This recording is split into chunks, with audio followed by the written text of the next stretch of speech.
Tuli selvitettyä ja kysyjä oli nyt tietysti sitä mieltä, että kun olisi vielä poro jäljellä ollut, niin nyt olisi tullut ratkaisuja. Mutta näin se ei aina vaan ole, Maari. Selvä. Jätkät viivojen takana. No joo.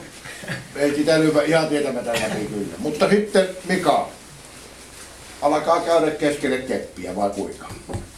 No ihan ok suoritus. Tai ihan hyvä kauden alku ollut, eikä kiistäminen, mutta tänäänkin siinä 2 hyvää lyöntiä oli, että olisi ollut varaa totta kai parantaa ja varsinkin niin kuin eka jaksolla, että se ensimmäinen kotiutuslainen jää harmittamaan siitä, että piti lyödä juoksu ja se olisi varmaan eka jaksokin ollut meidän osalta ihan erilainen.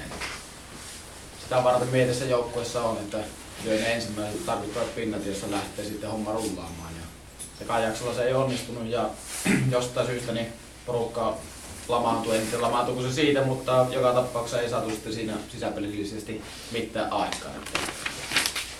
Mutta toinen jakso onnistui sitten omalta kohdalta niin silleen niin kuin pitikin, että heti tuli siinä avausvuorossa se avauspinnet ja siitä lähti sisäpeli rullaamaan. Joo, aivan. No sitten noin kipparin nauha kädessä kun on, niin tässä on nyt 3 peliä olette pelannut ja 4 pinnaa on.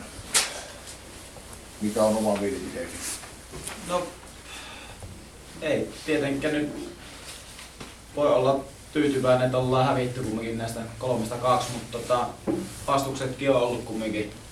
No Nurmo kotona, siitä pitikin ottaa 3 pinnaa, mutta sitten on Sotkamo vieressä ja Kouvola kotona, niin ei nyt ihan niitä maailman helpompia ole. Että yksi piste tietyllä tavalla tyydyttää, mutta tänään olisi ehkä se toinen piste vielä ollut mahdollisuus ottaa. Että siinä mielessä 1 piste enemmän niin olisi ollut vielä parempi. Mutta ihan ok on mennyt, että ei niinku ole valittamista kyllä kauden alussa. Että tästä on hyvä jatkaa eteenpäin.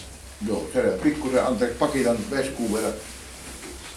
Topi Hurkanen kohtalo on mikä on ja tässä nyt päät ollut painut sille kieltäkin pesäpallomiehen sen verran olen, mutta mikä on Mattilan kohtalo?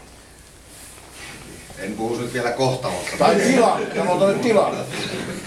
Synkkä. Ei pieni jalkavaiva satutti sitä vähän reennessä ja sunnuntai on varmaan vähän kiikun kaaku, että kyllä varmaan sitten ensi viikolla on rivissä. Mutta sen verran tuohon vielä, että se on niinku hieno juttu, että meillä löytyy, niissä on aina kääntöpuoli näissä. Että nyt ollaan tietysti aika veitsenterällä, aika limitissä, että jos nyt montaa miestä vielä tippuu, niin sitten aletaan jo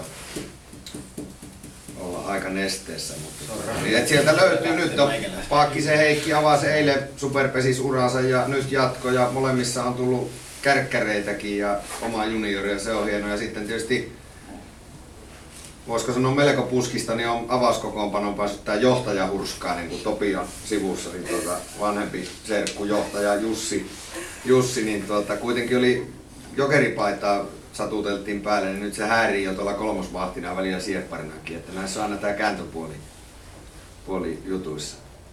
Joo. Ja ei sitä voi niinku vakavalla naamalla olla sillä kaveri sanottaa johtajaksi. No joo, ei, mutta hyvin olet kyllä siinä mielessä hoitanut tuo homma, että miehiä juoksuja ristiin rastiin paikalta paikalle tiettyjen syytten takia, mutta se, että pystyt näilläkin pelaamaan, niin se on tietysti hatunottoarvoinen homma. Hyvä herrat, minulla ei tämän kummempia kysymyksiä, minä kiitän tuomareita tästä vaiheesta, mutta lehdistö, olkaa hyvä. Teillä on nyt ainutlaatuinen tilaisuus. Saanko vielä miten korjata se, mitä siinä alussa oli? Eilenhän ei superi tarvittu, mutta siis 3. No niinpä se onkin. Perkele, meni muuten televisioonkin. Ilmanko teillä on aina? Niin, mutta teidän sivulla on virheitä aina. Mä oon tän peliuutisista, se ei mitään. No, joo, jos ei lehdistöllä kerran ole kysymyksiä, niin todella kiitos tuomarille ja Kortelainen oli, että silloin eka vuorossa teidän pelaaja oli 2 metriä irti, Kortelainen ei ollut tarkistettu yli vaan. Ei sen verran, mutta tuomarilta pitää kysyä se ihan oikeesti, siis minulla on livaattanut tuo ohi, että eikö enää sitä palloa käytetä siinä jäljessä? Jos viivassa on niinku, sehän leviää kuin sanonko mikä, niin koska nythän se jos siihen pallo laitettiin, niin sehän oli laito. Se kakkosraja. Tuomari tekee sen ratkaisua. Niin et siis pallo ei sitä ei katsota. Ei tarvi viedä. Ei tarvii, vai ei saa? No ei siellä ole mitään kieltäkään olemassa, mutta ei tarvitse. Koska sehän on ihan selvää, että eihän sehän paljon isompi kuin pallon jälki se. Sehän leviää, tämähän nyt on päivänselvä asia. Et sehän oli niinku laitonlyönti, jos siihen pallon pisti. Ihan me vaan sitä, kun hän sanoi, että ei niitä enää katella, niin mä ajattelin, onko me vielä hiekkakenttä ajoissa. No, mutta joka tapauksessa hyvää turvallista kotimatkaa. Se ei ollut se läpi. Menetystä molemmille.